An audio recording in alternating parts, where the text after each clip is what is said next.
Ya, bueno, parece que vas a estar tú solo, así que la clase va a ser para ti y para los que lo puedan ver después. Eh, ya, bueno, hoy día entonces hay que terminar con el capítulo de medidas. ¿M? Hoy día terminamos con medidas. La próxima semana deberíamos ya empezar con el capítulo de integración. ¿Ya? Esto entonces es lo último que nos queda. Y lo último que queda es estudiar la medida de Lebesgue como tal. ¿M? Todo este proceso entonces es para construir la medida de Lebesgue. Y ahora como que ya estamos en condiciones ya para tenerla y estudiarla y ver las propiedades, etcétera. Entonces, recapitulando como todo lo que hemos hecho desde el principio nosotros definimos una medida lambda, ¿ya? Que es la de la prueba, pero no exactamente la de la prueba. Porque en la de la prueba yo le pedí que estuviera definido básicamente en los intervalos. ¿Ya? La colección de intervalos, ¿no? Que mide la longitud de un intervalo. Vale, esto no es precisamente el lambda que queremos utilizar, sino que es otro. Igual es la longitud de los intervalos, pero vamos a tomar la colección más grande, que es en la unión de los intervalos. ¿Ya? Donde, claro, para k mayor o igual que 1, donde los a sub k y los b sub k son reales arbitrarios. ¿No? Entonces eso. Esta colección, como hemos dicho, esto de hecho es la topología. ¿Mm? Esta cuestión es la topología. Y si le pongo la unión disjunta, bueno, ya no es la topología, pero no importa, porque igual la sigma álgebra generada por esta cosa no funciona. Ya, entonces, ¿cómo se define esta función? Muy sencillo, toma una unión disjunta de intervalos. ¿Y qué es lo que hace? Simplemente tomar la suma de las medidas. Claro, la suma de las medidas, como anoto eso, es decir, de b sub k menos a sub k. La suma de las longitudes. Ya, esta es la función que ya hemos mencionado varias veces, ¿no? Esta es la función lambda con la cual uno comienza, es la función como basal, desde la cual uno sube, ¿sí? Entonces, desde esta función lambda, a este conjuntito de acá lo vamos a abreviar con la letra A, ¿ya? Esto es un álgebra. Eso no es difícil de demostrar. ¿M?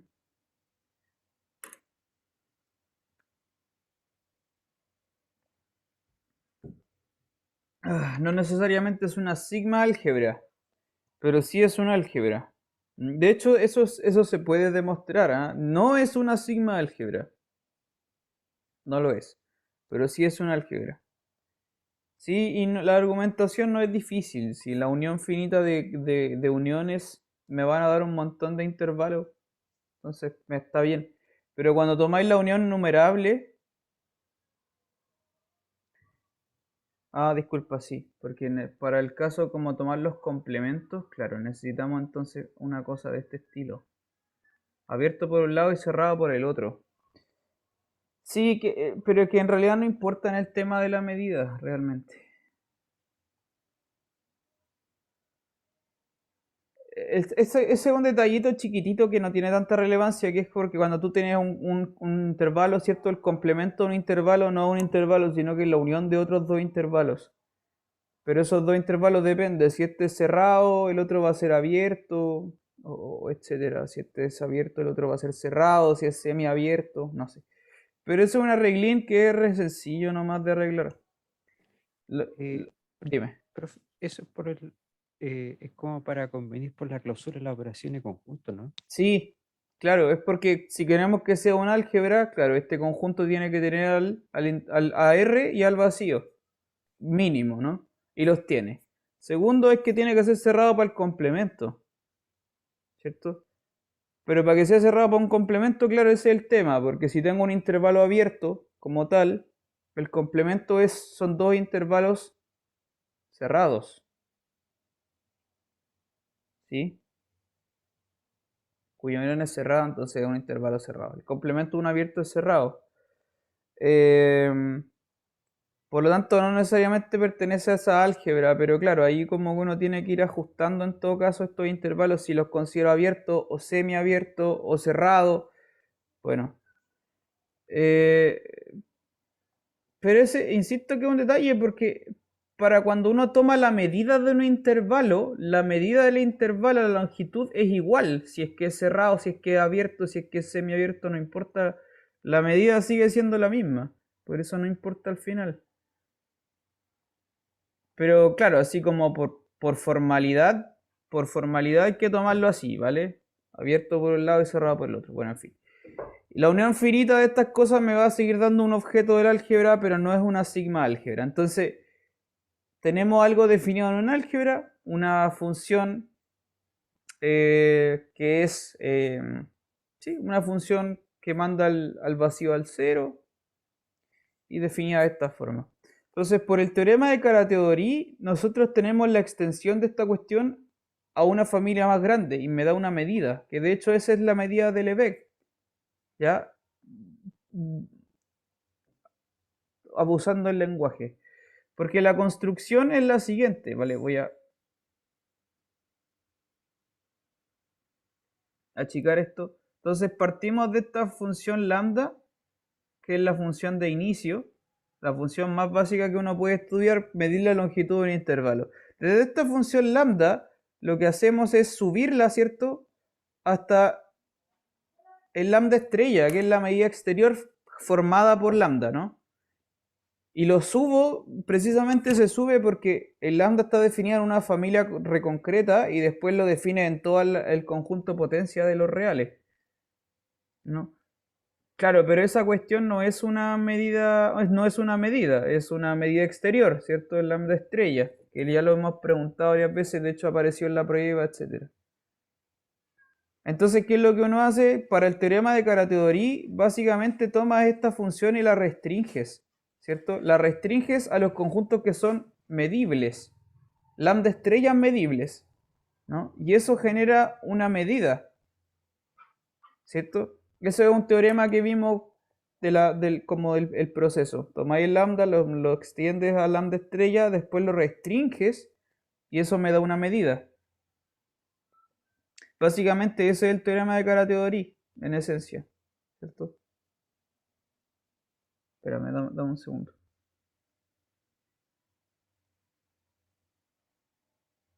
Espera un poquito, por favor. A ver.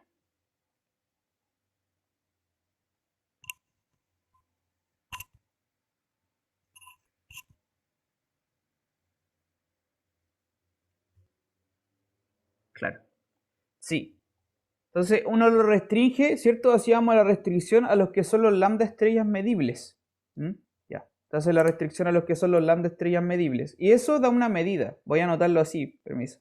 Lambda estrella restringido a los que son, pucha, llamémosle, no sé, de alguna forma. Voy a anotarlo así. M de lambda estrella, ¿ya? Los que son los lambda estrellas medibles. Eso era una sigma álgebra y el lambda estrella restringido daba una medida, eso lo demostramos. Pero después lo que tú haces es restringirlo todavía un poquito más y eso da la medida de Lebesgue definida en dónde, en los borelianos. Todo este proceso que estoy mostrando aquí es el teorema de Carathéodory, de hecho. ¿Mm? Por lo que demostramos, esto es precisamente que el teorema de Carathéodory define una medida de extensión de lambda, donde en la sigma álgebra generada por el álgebra original, ¿no? Y la sigma álgebra generada por esa álgebra A del principio, son los borelianos. Entonces, este es el proceso como que estamos haciendo todo. Hasta el momento, todo esto que está escrito aquí con verde es el teorema de Carathéodory. ¿Ya? Tomar el lambda, extenderlo al lambda estrella, restringirlo, volver a restringirlo, un poquito más. ¿Mm? Y luego, después de eso, después de eso lo que hacíamos es volver a extender esta cuestión un poco más y se extiende a una medida completa. ¿Dónde está definida esta medida completa? Porque lo que vimos, lo último que vimos, que era la completación de medidas, lo que uno hace es tomar la sigma álgebra que está definida la medida y agrandar esa sigma álgebra un poco más. Se agranda un poco más. Ese un poco más lo notábamos así, son los borelianos completados. ¿Ya? Esto era una medida que extiende la medida anterior y la completa. Entonces, básicamente estos son los procesos que hemos hecho. Este de aquí es el Kara-Teodori. Y este que está con café, esta es completación. ¿Se entiende? Todos son los pasos que llevan a definir la medida de Lebesgue, que es esa última que está puesta ahí, la M tilde. ¿Ok? Eso. Ahí tiene como a grosso modo, esa es la cuestión. Y fíjese entonces que aparecen como un montón de son hartas partes, porque partes de lambda llega lambda estrella, después tienes como un paso intermedio, que es lambda estrella restringido, después otra restricción más, y llegáis a la medida m, que también se le llama medida de Lebesgue, y después completa. Entonces hay como varias etapas en el proceso. Esa última es la medida como ya definitiva, la medida de Lebesgue. ¿Sí? Ahí tiene el diagramita. Espero que eso esté claro. Entonces, la pregunta es como, ¿qué cosa extiende a qué cosa? Ya hay que tener eso claro igual.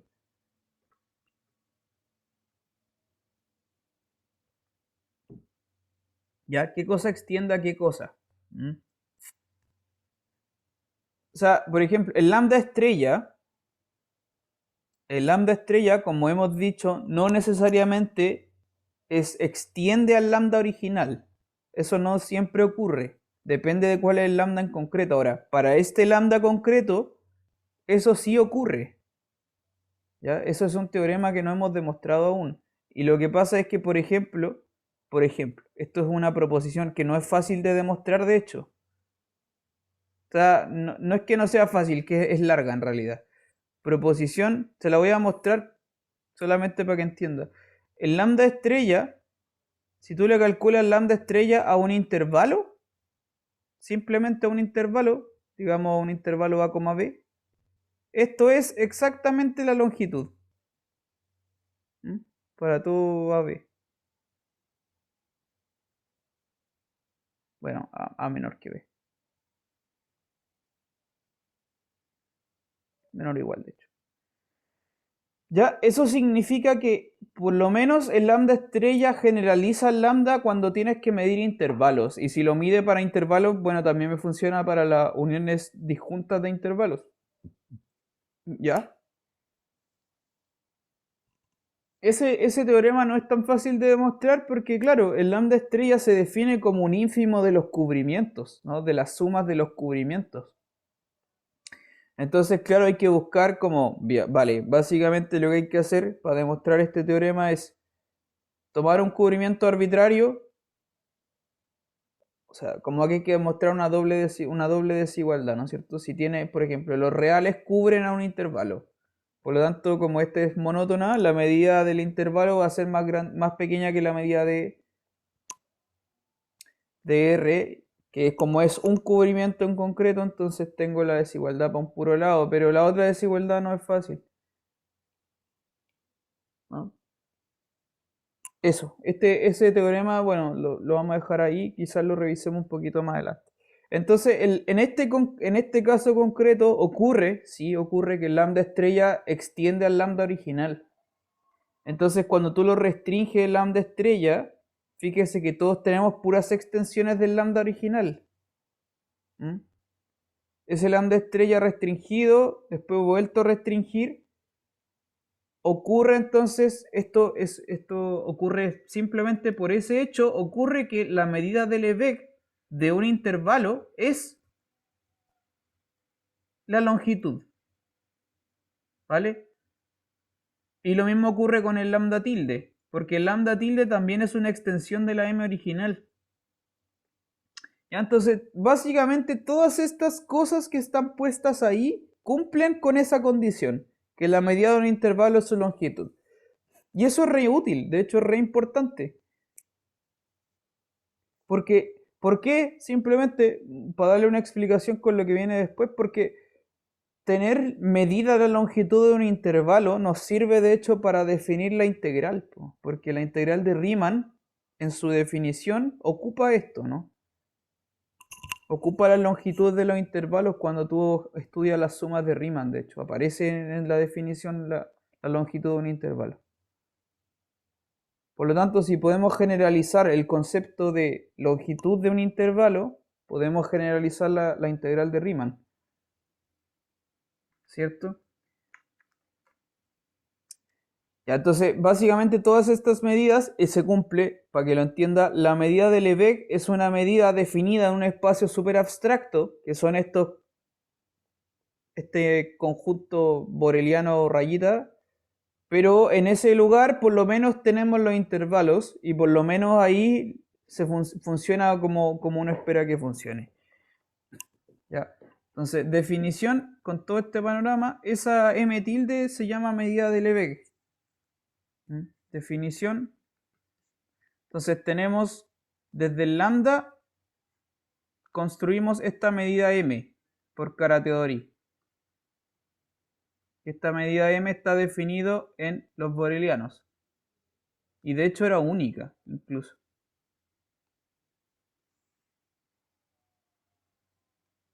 Porque el teorema de Carathéodory te asegura la unicidad siempre y cuando la medida original es sigma finita. Y entonces tenemos esta medida definida en los borelianos.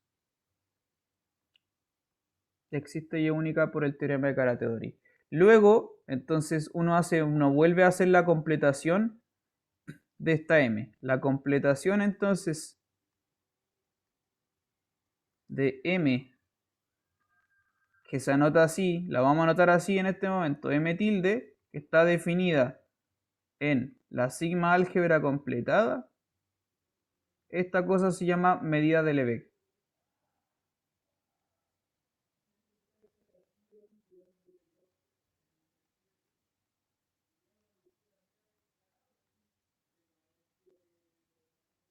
¿Ya? Esta cosa llamada medida de Lebesgue. Ya los elementos que viven en esta sigma álgebra completa se le llama conjuntos Lebesgue medibles. Ya, vamos a subrayar entonces. Esta es la medida de Lebesgue. Los conjuntos de esta sigma álgebra Borel de R completa son llamados Lebesgue medible. Lebesgue medibles. O también se le llama medibles según Lebesgue. ¿Ya? Pero bueno, ese es el nombre.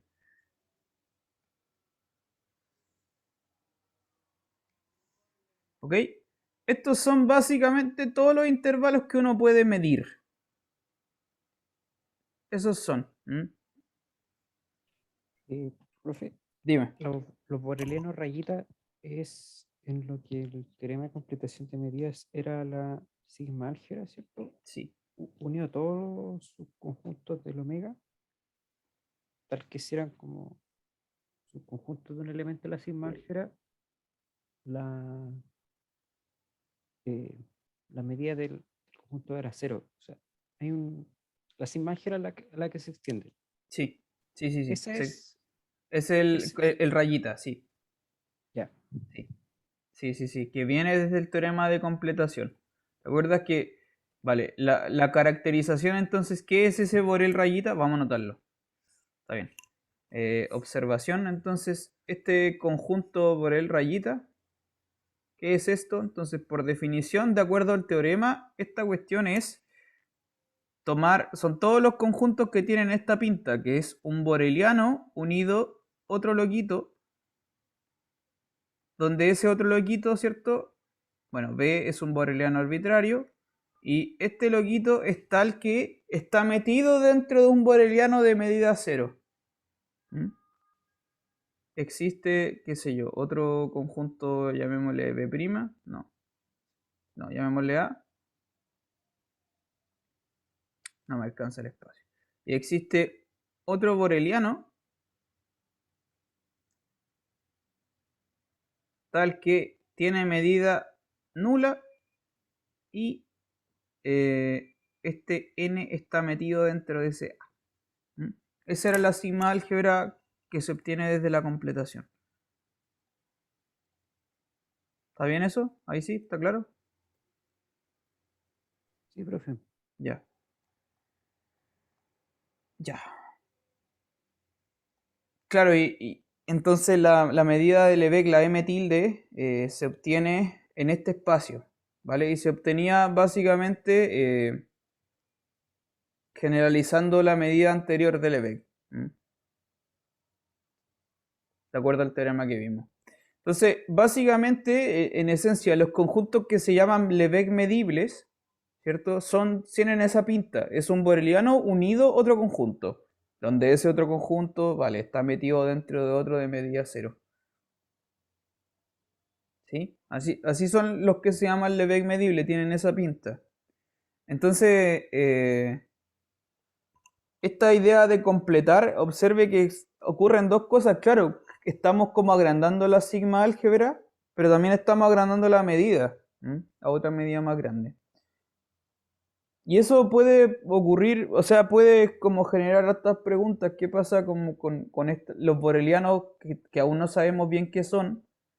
Estos otros son más todavía, con menor razón vamos a saber qué son estos otros, los Lebesgue medibles. Y eso es re complejo en teoría de medida porque la mayoría de estos teoremas ni siquiera son constructivos, son como de existencia como tal, ¿no es cierto?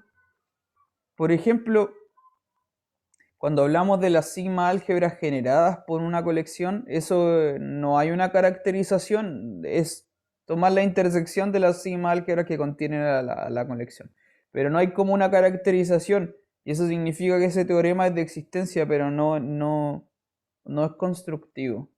Por lo tanto, hay un montón de conjuntos aquí que son Lebesgue medibles o que son borelianos que ni siquiera tenemos idea qué son. ¿Mm?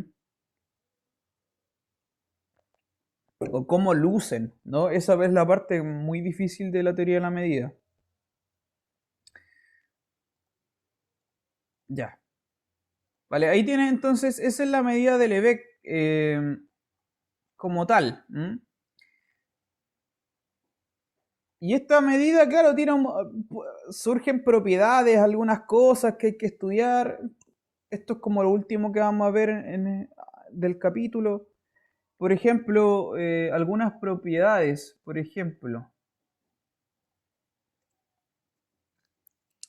propiedades.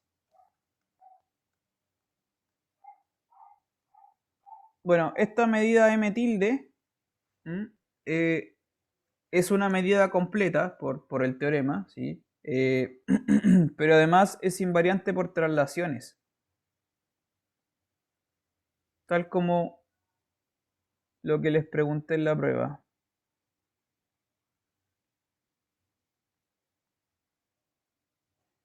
¿Ya? En la prueba les pregunté que probaran que el lambda estrella es invariante por traslaciones. ¿Sí?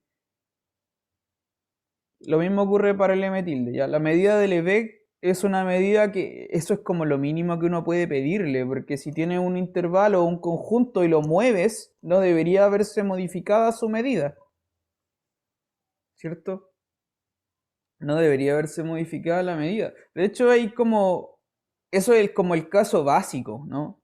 Tomar la traslación, porque todo este contexto estamos los reales, pero después, como usted sabe, la medida de Lebesgue, o sea, no como usted sabe, la medida de Lebesgue se puede extender incluso a Rn, ¿ya? Se puede extender a Rn, lo que define de hecho la integral de Lebesgue después en Rn. Pero lo que pasa es que le hago el comentario porque en Rn, claro, si tú tienes un conjunto, es bidimensional, lo puedes mover y su medida debería ser la misma. Pero también si lo rotas, ¿no? Ahí tenemos como otras como deformaciones del conjunto, eso tampoco debería afectar la medida, ¿no? como que esa idea del área que uno tiene en su cabeza no debería verse afectada si toma un objeto y lo roto, ¿no? No debería cambiar su área. ¿Ya? O tridimensionalmente, ¿no es cierto? Si tengo un cuerpo y lo roto, no debería afectar el volumen. O lo muevo, ¿sí? Ese tipo de cosas son súper interesantes y las cumplen la medida de Lebesgue. ¿Ya? Esto es, por ejemplo, una primera propiedad.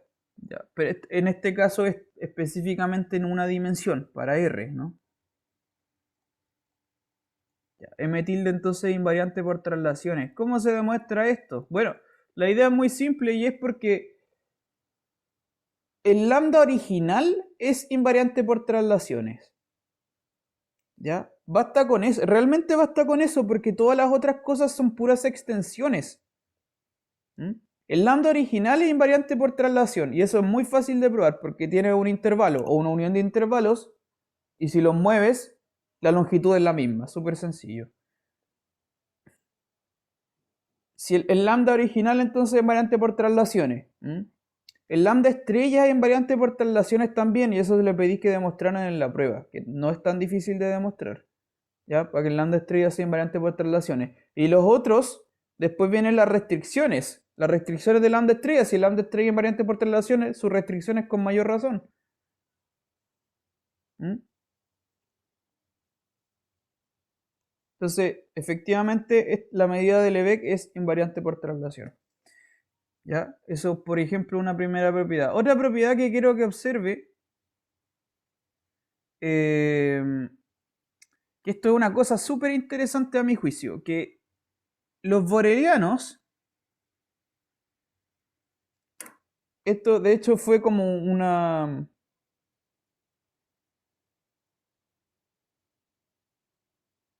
¿Cómo decirlo? Fue como un golpe igual a Borel, básicamente. Porque como lo había comentado en la parte histórica, cuando Borel trató de definir la medida,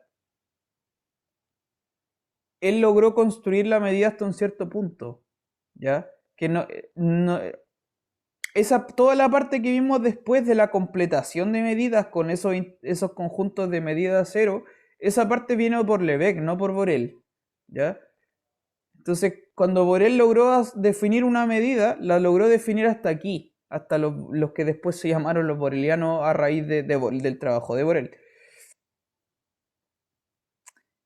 Pero después vino Lebesgue, bueno, en paralelo, pero también como que hizo la completación más para arriba, ¿no? Y logró dar con un conjunto más grande, ¿no es cierto? Entonces, y eso se prueba efectivamente que estos dos conjuntos, claramente uno es subconjunto del otro, por construcción, eso lo demostramos en parte del teorema, estos dos conjuntos, uno está metido dentro del otro, pero son diferentes, ¿ya? Son distintos. Y son realmente muy distintos. Eso es como una cosa bien, bien loca. Son tan distintos, ¿por qué son tan distintos? Esto es un teorema que se lo voy a mostrar. Son tan distintos, ¿por qué? Por un argumento de cardinalidad.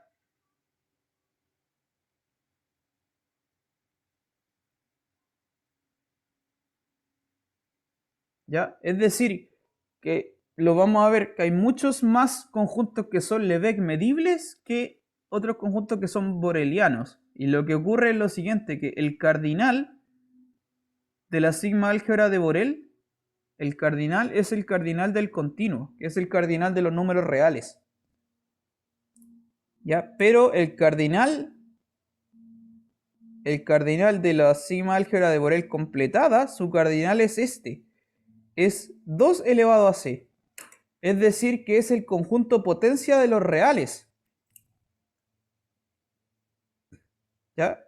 Vamos a notar eso con otro color. Este es el mismo cardinal que el de los números reales. Pero este es un cardinal mucho, mucho más grande que el del conjunto potencia de los reales.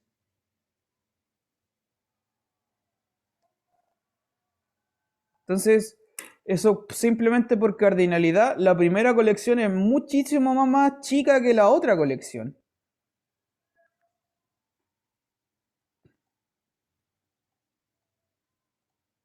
Ya, ese es un descubrimiento súper sorprendente, de hecho. Y hay otras cosas que tenemos que ver ahora, además. ¿Ya? Entonces, hay muchos conjuntos, muchos más que son Lebesgue medibles que los que son borelianos. Muchísimos más. Y en particular, bueno, como este es subconjunto del otro, todo boreliano es Lebesgue medible. Pero el recíproco no es cierto. ¿Mm? Y ahora, la pregunta es, vale, hay un argumento de cardinalidad, vale. Entonces, el primer conjunto es más chico que el segundo. Pero ¿qué conjunto explícitamente? ¿Cuál conjunto está en el segundo y no está en el primero? Eso no es fácil de explicitar, para nada. A pesar de que hay una cantidad infinita no numerable de que son Lebesgue medibles y que no son borelianos, mostrar solamente uno, un ejemplo concreto, no es fácil. ¿Ya? Entonces, bueno, le voy a mostrar esto. Esta explicación de aquí, ¿por qué los borelianos tienen la cardinalidad de los reales?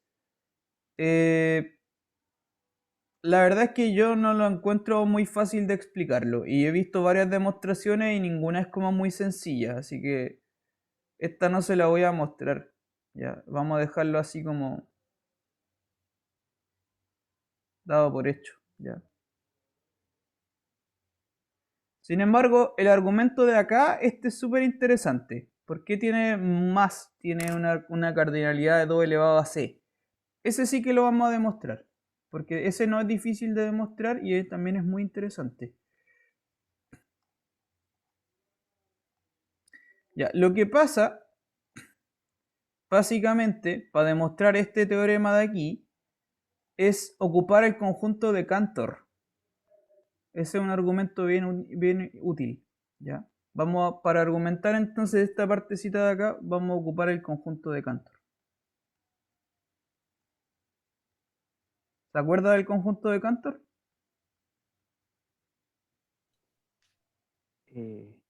Sí, algo me acuerdo de que se generaba por recurrencia. Sí.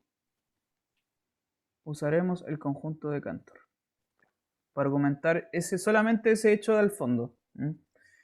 Entonces, vale, voy a borrar todo. El conjunto de Cantor, de nuevo, el Cantor se define, claro, es como tú tienes el intervalo 0, 1, ¿cierto? De nuevo.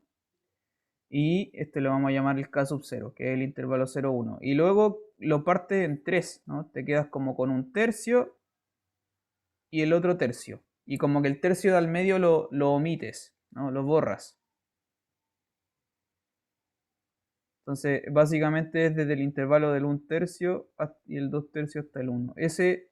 La unión de esos dos intervalos es, llamémosle Cantor sub 1. Y después lo partíais de nuevo en 3 cada uno, ¿no? Y te quedabais con los dos extremos, borrando el del medio, etc. Hasta que al final, claro, el Cantor se define como la intersección de todos estos K sub n's.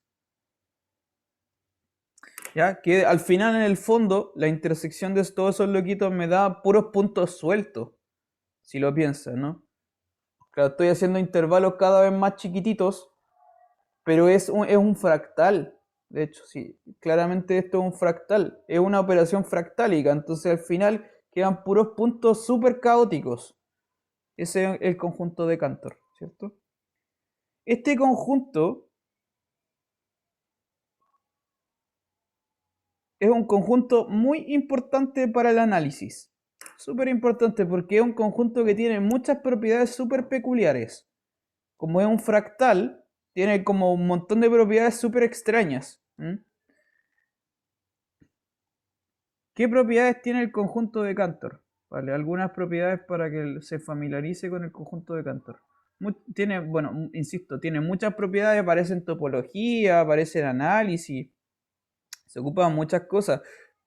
Por ejemplo, el conjunto de Cantor es no numerable. Es un conjunto no numerable. Lo cual es súper extraño, igual es re sorprendente porque si estáis haciendo como... O sea, lo que quiero decir es que como que ese proceso... ¿Qué es lo que quiero decir? porque uno está vaciando el fondo del intervalo. Sí, sí.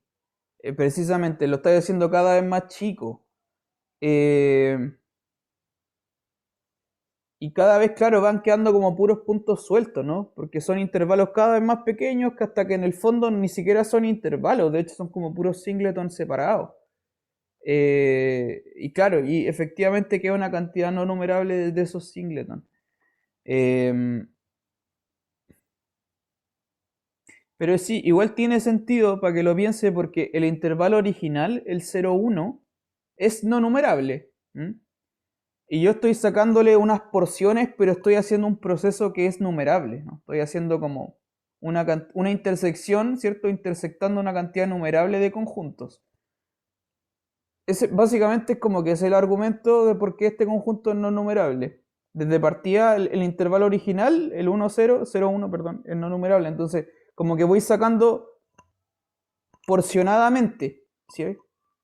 Porcionadamente voy sacando intervalos. Y esa cuestión, entonces con ese proceso en ningún momento vas a poder sacar una cantidad máxima que sea numerable. Ya, ese conjunto no. Esa es una propiedad que el Cantor es no numerable. Otras propiedades que tiene, el Cantor es cerrado. Es un conjunto cerrado. ¿Vale? Es un conjunto cerrado, lo cual también es súper extraño porque es como que tú puedes tomar sucesiones dentro del conjunto de Cantor y aproximar a los números del conjunto de Cantor mediante conjuntos de Cantor. ¿Cierto? Que un conjunto sea cerrado significa que es como aproximable por límites. ¿Cierto? ¿Cierto? Ese es como el concepto de punto de acumulación, ¿no? Que todo puntito se puede como aproximar. Hay como que hay otros puntos muy pegados a él. ¿Ya? El conjunto de Cantor es cerrado. El conjunto de Cantor tiene interior vacío.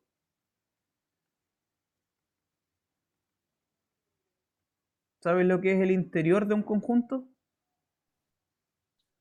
Eh, son todos los puntos para los que existe en este caso, un intervalo abierto contenido. Sí, claro.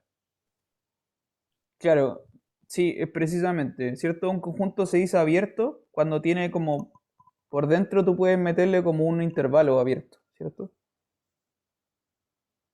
Que tenga interior vacío significa que ningún intervalo, ninguno, está metido dentro del Cantor. Por eso es que son puros puntos sueltos. No, no hay ningún intervalo, por muy chiquitito que sea, que sea subconjunto de K. Ninguno. Y este conjunto es no numerable, es cerrado, tiene interior vacío y aún así tiene medida nula.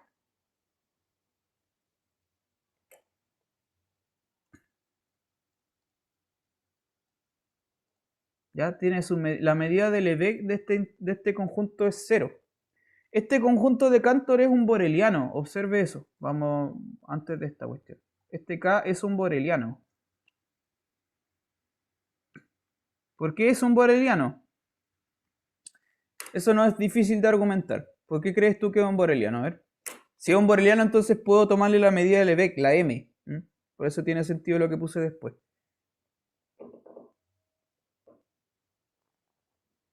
¿Por qué sería un boreliano? A ver. Pienso que es por el tema de que son, no son intersecciones numerales, pero son intersecciones de Boreliano, que son los intervalos. Sí, pues, precisamente. Sí. Claro, y eso es por eso. Como usted sabe, la sigma álgebra, toda sigma álgebra es cerrada para uniones numerables. Y si funciona para uniones, como tengo los complementos, también es cerrada para intersecciones. ¿Sí? Si funciona para unión, como tengo el complemento, también funciona para intersección. Cada uno de los K sub n es un boreliano porque son intervalos o uniones de intervalos. Entonces la intersección de boreliano me va a dar un boreliano. Es muy sencillo por eso, porque la sigma álgebra funciona para intersecciones numerables. Entonces, si es un boreliano, yo le puedo calcular la medida de Lebesgue. Y se puede demostrar que la medida de Lebesgue es cero. ¿Ya? Es cero. ¿Por qué la medida de Lebesgue es 0? Eso lo vamos a demostrar ahora enseguida. Y tampoco es difícil. Es 0. ¿Por qué es 0? La demostración es muy simple, de hecho. Porque tomáis la medida de cada uno de los K sub n, ¿no es cierto? La medida del K sub 0, la medida del Lebesgue del K sub 0 es 1. Es la longitud del intervalo total. La medida del Lebesgue del K sub 1 es 1/3 más 1/3. Es decir, es 2/3. La medida del Lebesgue del K sub 2, ¿cuánto sería? Es 1/9 más 1/9 más 1/9 más 1/9. Es decir, 4/9. Y en general, la medida del K sub n, ¿cómo se va a calcular de acuerdo a esta lógica? Hay una cosa como inductiva ahí, ¿no es cierto? Sí, sería 2/3 de la n. Eso, 2/3 a la n, correcto. Por lo tanto, si tomáis el límite cuando n tiende a infinito, como la medida es continua, ¿cierto? Voy a anotarlo acá arriba. Por lo tanto, el límite cuando n tiende a infinito de las medidas de los K sub n es 0. Porque el límite del 2/3 a la n es 0, ¿no? Pero el límite de la medida es la misma que la medida del límite. Eso es hay una continuidad, que esto lo demostramos, las medidas cumplen eso. El límite de la medida es la medida del límite. ¿Cuándo? Porque tenemos una sucesión decreciente. ¿Sí? Y en una sucesión decreciente basta con que uno tenga medida finita, de hecho todos tienen medida finita, para que se cumpla eso. Que el límite es la medida del límite. Entonces, efectivamente la medida del Cantor es 0.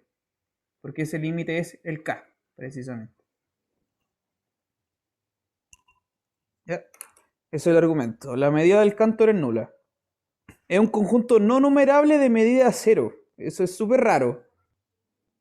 Es una cosa loquísima, porque cuando uno generalmente piensa en un conjunto no numerable, piensa como en intervalos, porque ciertos no numerables como que los tengo tan pegados uno al lado del otro que como que prácticamente es una forma continua, pero no, este conjunto te dice que no es así. Hay como, es tan fractálico que están como tan sueltos, pero al mismo tiempo están muy pegados entre ellos los números, porque igual es cerrado el conjunto. Aún así tiene medida 0. Y lo que pasa con este conjunto, bueno, a pesar de todas estas propiedades que son súper locas, este conjunto permite argumentar la otra parte que te decía. Para los que son Lebesgue medibles que no son borelianos. ¿Por qué pasa eso?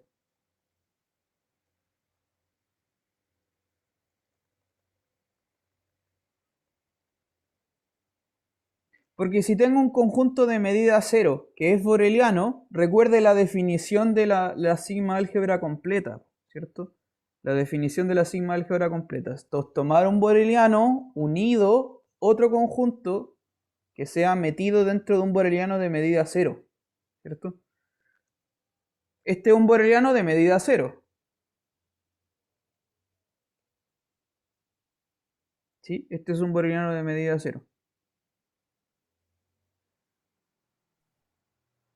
Sí, sí, profe, se entiende. ¿Se entiende, no? Entonces, lo que puedo hacer es como tomar un subconjunto de este loquito de medida 0. Espérame, estoy buscando una cosa en este momento. Dame un segundo.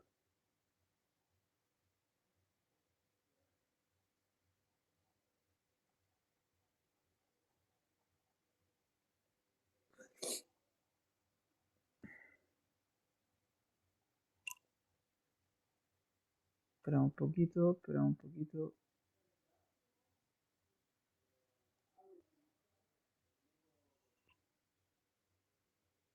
Claro, sí, claro. El tema es que sí, ese es el punto.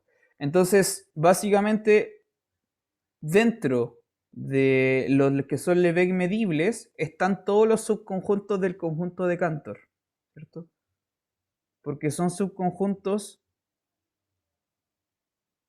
A ver, si el Cantor es un conjunto, ¿no es cierto?, boreliano de medida nula, entonces si yo tomo el vacío, que es un boreliano unido cualquier subconjunto del conjunto de Cantor, llamémosle, qué sé yo, n. Para todo n, que esto es claramente el n original, para todo n metido dentro del Cantor, ese conjunto, todos los subconjuntos del Cantor son Lebesgue medibles. ¿Cierto?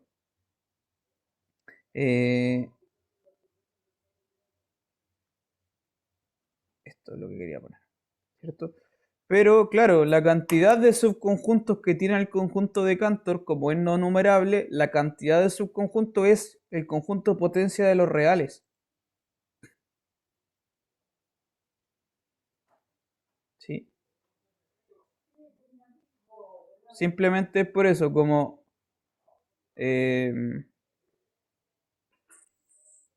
claro, como el cardinal del K es el cardinal de R, entonces el cardinal del conjunto potencia de todos los subconjuntos del Cantor es el mismo cardinal de toda la potencia de R. Eso implica, claro, que los borelianos completados tienen cardinal 2 elevado a C.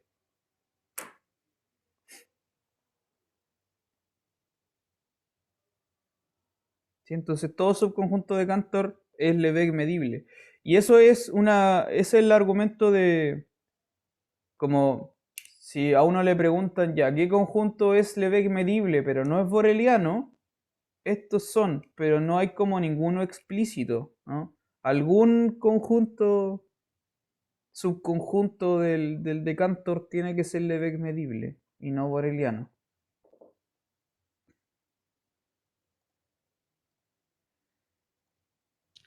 Pero en principio uno no sabe si son todos los de. Si todos sus conjuntos del Eso. conjunto de Cantor no es boreliano. Exactamente, o sea, porque puede pasar que algún subconjunto del de Cantor sea boreliano también, al mismo tiempo, boreliano y Lebesgue medible, ¿no? Podría pasar algo así. O sea, por ejemplo, el propio conjunto de Cantor, que es un subconjunto de sí mismo, es boreliano y por lo tanto es Lebesgue medible también. ¿Ya? Ya, Ya, profe. ya, perfecto. Ya, y lo último que hay que ver entonces, bueno, igual hay algunas cosas que comentar un poco más, pero entonces, recapitulando, claro, tenemos los borelianos, que son un subconjunto bien, mucho más chiquitito que los borelianos completados, y estos tienen cardinal 2 elevado a c, que es justamente la misma cardinalidad del conjunto potencia de los reales. Entonces la pregunta es, ¿esto será igual al conjunto potencia entero de los reales? Porque tienen el mismo cardinal, ¿no? Esos dos conjuntos tienen el mismo cardinal, pero no necesariamente eso implica que son el mismo conjunto. ¿Cierto? Si tienen el mismo cardinal, no necesariamente son iguales. Los dos son súper infinitos, tienen una cantidad muy gigantesca de conjuntos. Sí, de conjuntos. La pregunta es, ¿esos dos conjuntos son iguales o no? En otras palabras, ¿todo conjunto, subconjunto de R, es Lebesgue medible o no? Y esa es una pregunta que Lebesgue no dio la respuesta, de hecho. El propio Lebesgue no tenía respuesta a esa pregunta. ¿Sí? Como que él, claro, lo que pudo hacer, lo que le bastó es construir esta sigma álgebra completada. Pero si le preguntan, ¿es que existe algún subconjunto de R que no sea Lebesgue medible? Él no tenía un ejemplo, ninguna respuesta. Ya, a priori, con lo que hemos hecho hasta el momento, tampoco hay respuesta a esa pregunta. Pero esa pregunta se respondió unos años después. Ese es un teorema, el teorema de Vitali.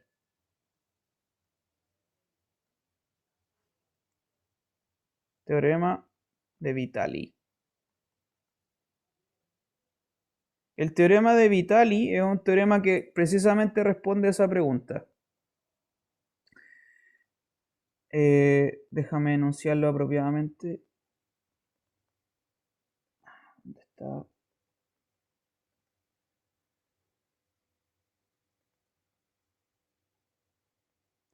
A ver.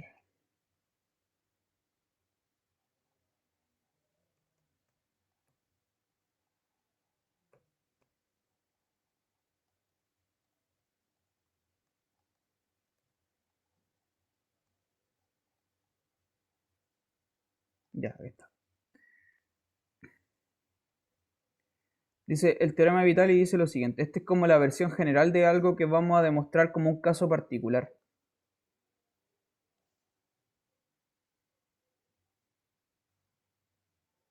Teorema de Vitali. Dice, todo subconjunto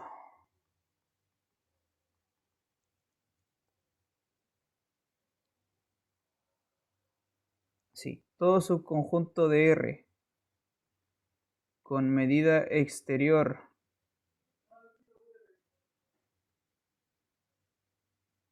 positiva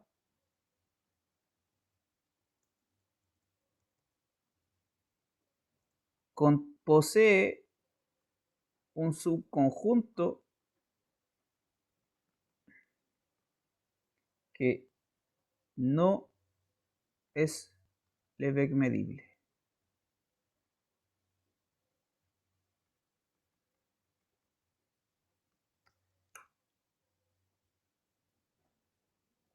Sí. Esto significa que si Vitali fue el personaje, un matemático italiano que explicitó un conjunto que no es Lebesgue medible.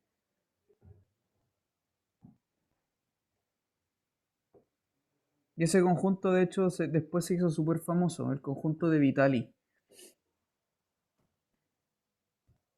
¿Ya? Este es como la versión general, o sea, el primer objetivo sería ya mostrar un conjunto que no sea Lebesgue medible, pero Vitali demostró este teorema que es todavía más poderoso, que cualquier subconjunto de R tiene otro subconjunto no medible, y es como una versión mucho más general.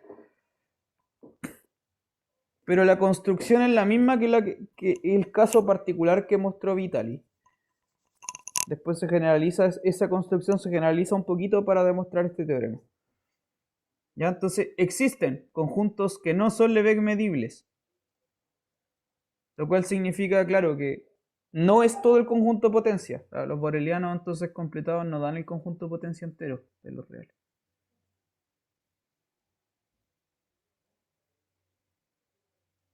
Y la argumentación del conjunto de Vitali, que no es, de hecho no es para nada difícil de demostrarlo, pero es una construcción ingeniosa. La argumentación ocupa el axioma de elección. No sé si conoce el axioma de elección, el conjunto de Vitali. Sí, algo me acuerdo con el tema de que, bueno, yo últimamente lo he visto para producto cartesiano. Ya, claro. En topología lo ocupan, de hecho. Sí. Sí. Que de hecho, claro, eso es equivalente al axioma de elección. ¿Cierto? Ese se llama el teorema de Tikhonov, ¿no? General. Sí. También otro matemático ruso. Sí, el axioma de elección básicamente lo que dice es que si tú tienes un conjunto, tienes otro conjunto, tienes una colección, no sé, una cantidad de conjuntos, a cada uno les puedes extraer un elemento. Y es una cosa como súper obvia, o sea, si tengo un saco de pan y un saco de, qué sé yo, de cebolla, yo voy a poder sacar un pan del primero y una cebolla del segundo. Eso es el axioma de elección. El problema es que esa cuestión no tiene por qué ser cierto realmente, porque el axioma de elección dice que eso tiene que funcionar para cualquier colección de conjuntos. ¿Ya? Entonces, si uno tiene una colección de conjuntos finita, tengo este conjunto, claro, saco este elemento y genero un conjunto nuevo con estos dos conjuntos. ¿Cierto? Obtengo un conjunto nuevo sacándole un elemento de aquí y un elemento de acá. Pero si tengo una cantidad numerable de conjuntos, bueno, igual se puede hacer, como que extrae un elemento de aquí, extrae un elemento de acá, y así va a estar infinitamente extrayendo un elemento de cada uno y formando un conjunto nuevo. El tema es que si es no numerable, ahí ya pierde todo el sentido de ser, porque es como que tiene cierta lógica o no tiene cierta lógica sacar un elemento de un conjunto. Tiene una familia no numerable de conjuntos, entonces como que tenés que ir sacando uno por uno, uno por uno, uno por uno, no numerable, una cantidad no numerable de veces. Y eso para algunos matemáticos tiene sentido y para otros no. La mayoría igual de la matemática acepta el axioma de elección. Es un axioma que es independiente de todos los otros axiomas de los números reales. Entonces, si uno acepta el axioma de elección, el conjunto de Vitali existe. Y si no se acepta el axioma de elección, no existe el axioma de Vitali, o el conjunto de Vitali, quise decir. ¿Ya? Este conjunto entonces en su construcción ocupa el axioma de elección. Con esto vamos a terminar la clase de hoy. Entonces, el conjunto de Vitali consiste en lo siguiente. En primer lugar, es una construcción un poco rara, pero no es difícil de entender. En primer lugar, lo que tú haces es tomar los reales y cocientarlos con los racionales.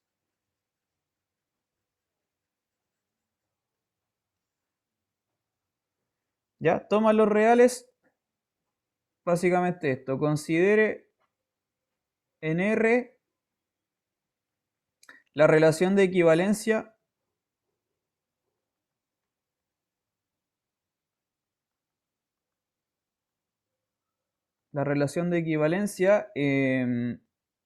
esta, que dos números reales están relacionados entre sí, sí, solo sí, la resta de ellos es un número racional. ¿Ah? En otras palabras, claro, esto permite formar el conjunto cociente R cocientado con Q. Vale, eso siempre se puede hacer, es muy sencillo, ¿no? Si por ejemplo tomáis el raíz cuadrada de 2 y qué sé yo, y el 2 veces raíz cuadrada de 2, esos números, la resta de ellos te da raíz de 2 y por lo tanto no están relacionados, ¿cierto? Etcétera, ¿no? Tomáis, qué sé yo, el uno y el 2 sí están relacionados porque la resta es uno que es un número racional, etcétera. Eso no tiene, por ahí no hay ningún tema con el axioma de elección. Lo que uno hace entonces, eh, siempre que tú tienes una relación de equivalencia, ¿cierto? Eso genera algo que se llaman unas particiones, que es como que el conjunto entero, los reales, se fragmenta, ¿cierto? En subclases, que son como representadas por algún elemento, ¿cierto? Eso siempre ocurre cuando tienes un cociente. Y es que en los reales entonces como que se particiona en puras clases, ¿sí? Eso, vamos a anotar eso. Entonces R se particiona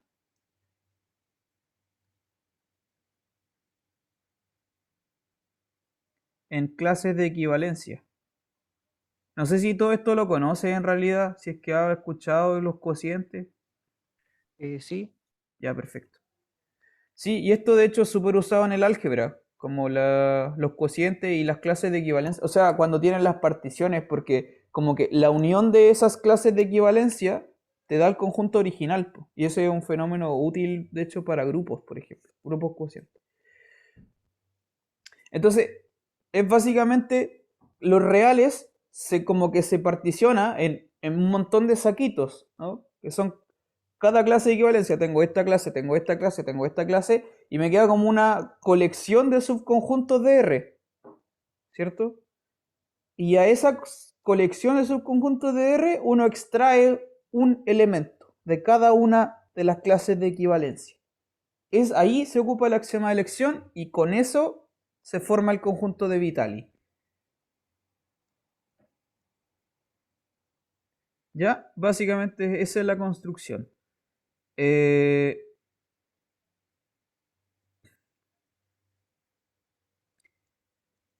espérame. Claro. Entonces, voy a achicar.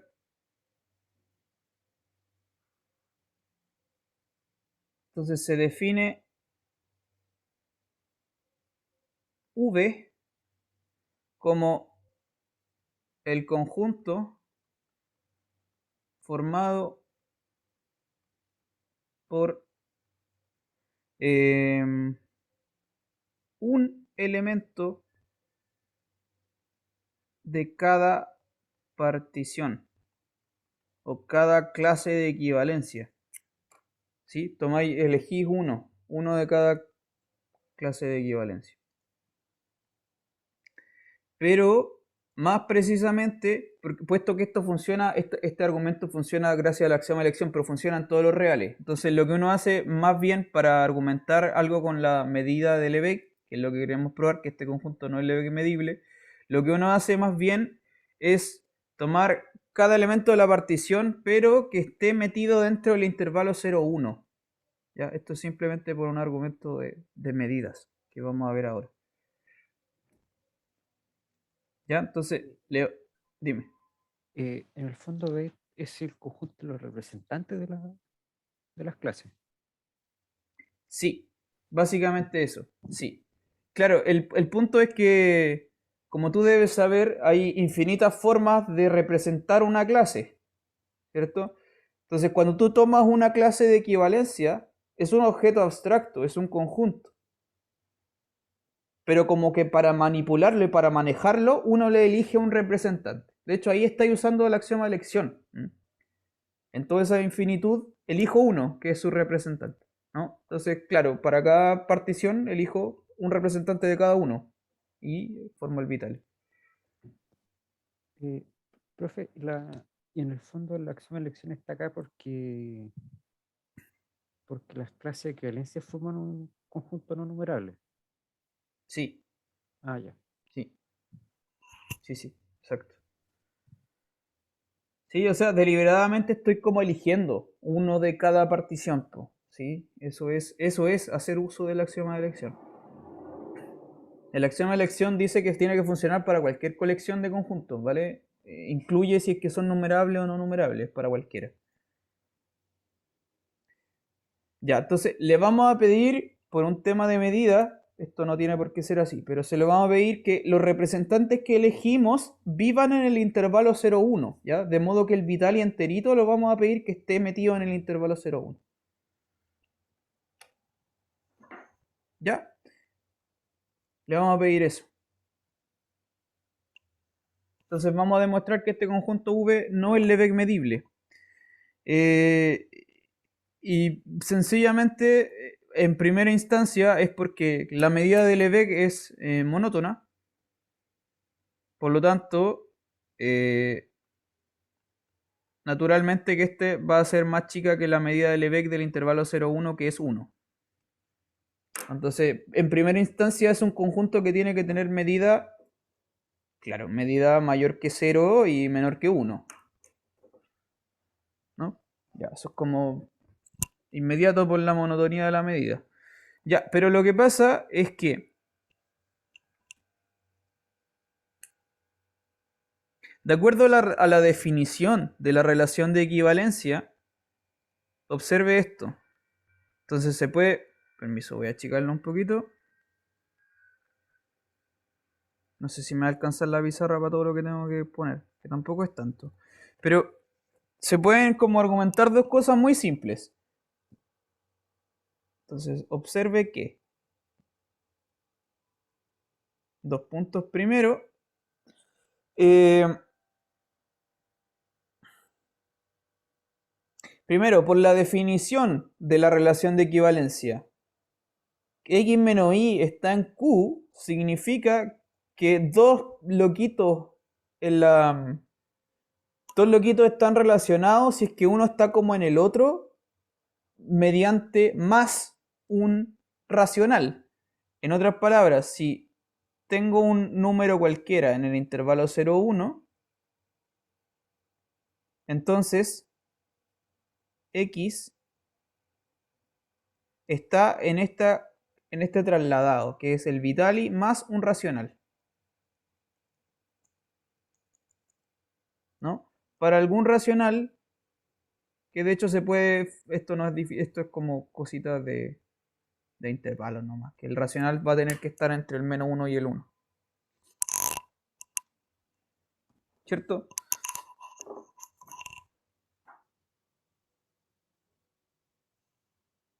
Como, a ver, de nuevo, estoy tomando un real cualquiera en el intervalo 0,1, ¿cierto?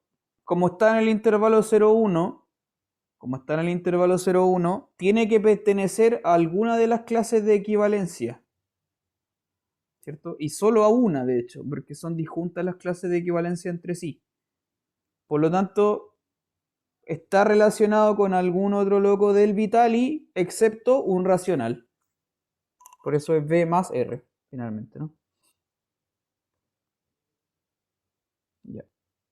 Y segundo, este hecho, con esto vamos a demostrar todo, es que si tú tienes dos racionales distintos, ya, son dos racionales diferentes, entonces los trasladados son disjuntos. Esto también es inmediato perdón, esto es inmediato por la definición también de la relación de equivalencia.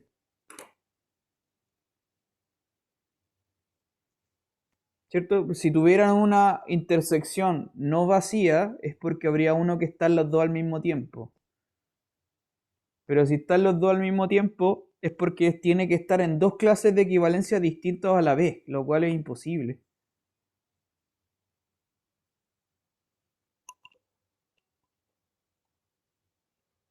¿Ya? Eso. Entonces, estos dos hechos son inmediatos desde la definición de la relación de equivalencia. Y con esto uno ya puede demostrar que el conjunto de Vitali no es Lebesgue medible. ¿Ya? Porque si fuese Lebesgue medible,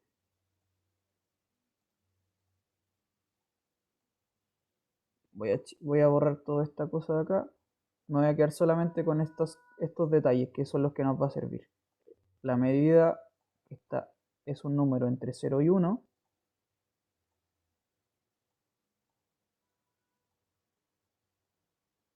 De hecho, es la medida completada, discúlpame, ahí sí.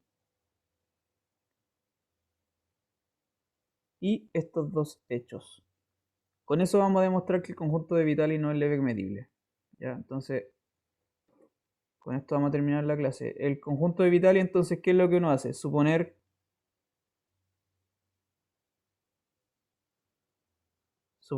que B es un conjunto Lebesgue medible. Entonces, claro, tiene sentido llamarlo así, como la medida de Lebesgue del V es un número fijo. No sé, llamémosle alfa. Ya, es un número fijo alfa. Entonces, ¿qué hace uno? Define este otro conjuntito auxiliar, que es la unión de todas estas trasladados del Vitali. ¿Ya? Donde el R entonces vive aquí. Son todos los racionales en el intervalo del menos 1 a 1. Eso es una unión numerable de trasladados del Vitali.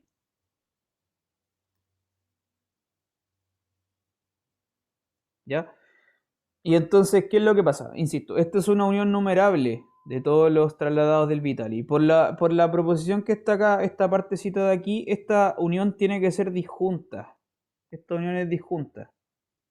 Por lo que está ahí, por el 2. Entonces, esta es una unión disjunta de trasladados del Vitali. Si yo asumo entonces que el Vitali es medible, como la medida de Lebesgue que es invariante por traslación, todos estos locos tienen la misma medida. ¿Cierto? Tienen la misma medida alfa. Por lo tanto, esto implica, de acuerdo a la contabilidad, ¿cierto? La aditividad contable, que la medida de Lebesgue de este conjunto tiene que ser la suma de todas las medidas de Lebesgue de todo esto, y que sería alfa.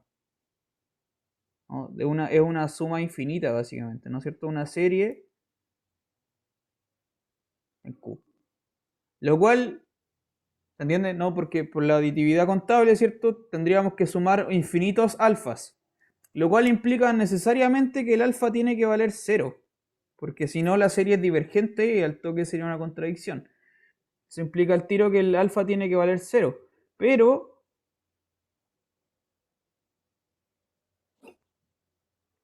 A ver.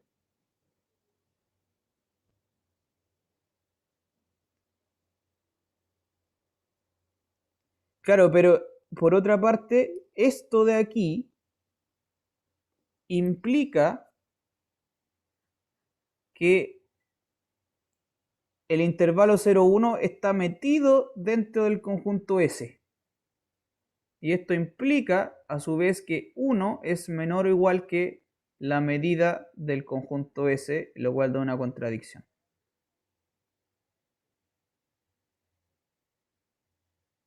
Listo.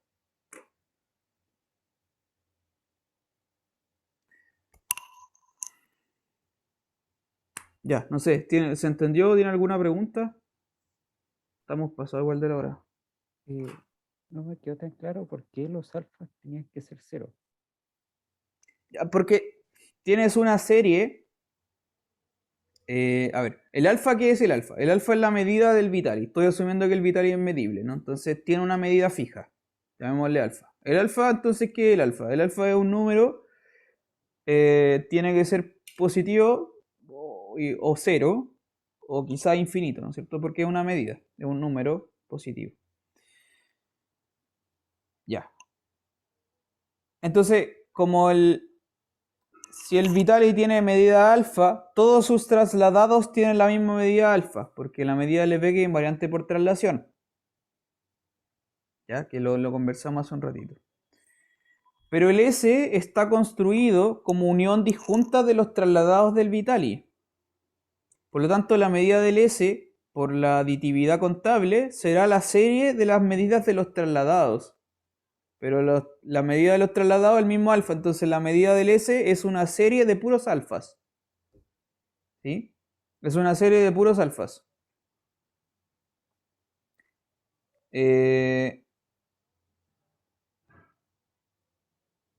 Claro, y eso fuerza para que la serie sea convergente, sí. Para que la serie sea convergente, la única posibilidad es que el alfa sea cero. Ya, si el alfa no es cero, ¿qué es lo que pasa? Que la medida del S tendría que ser infinita.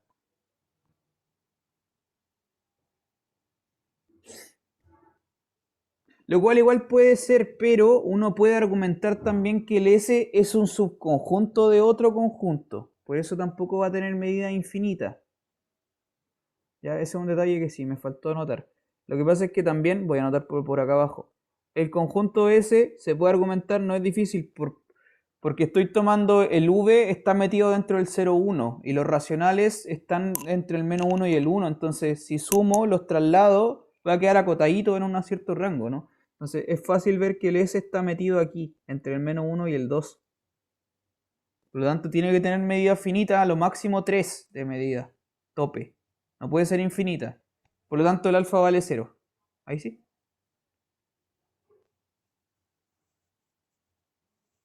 Y si el alfa vale 0, por el punto 1, eso es contradicción. Porque el punto 1 te dice que alfa es mayor o igual que 1. O sea, la medida del S, perdón.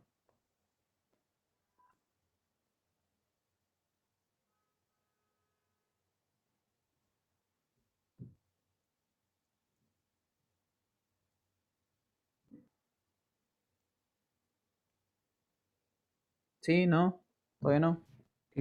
Sí, profe.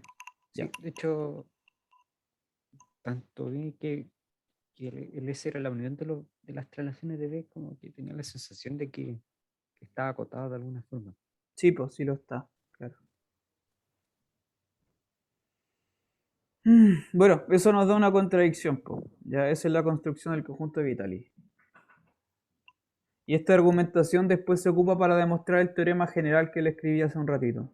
Que era el mismo argumento, solo que en vez de tomarlo para el 0,1, lo tomas para cualquier otro conjunto. Eso. Ya, vamos a quedar aquí porque ya estamos pasados de la hora. Con eso terminamos el capítulo y ahora, después el miércoles vamos a empezar con integrales. Ya, profe. Ya, que esté bien, nos vemos, chao. Chao, chao. Chao.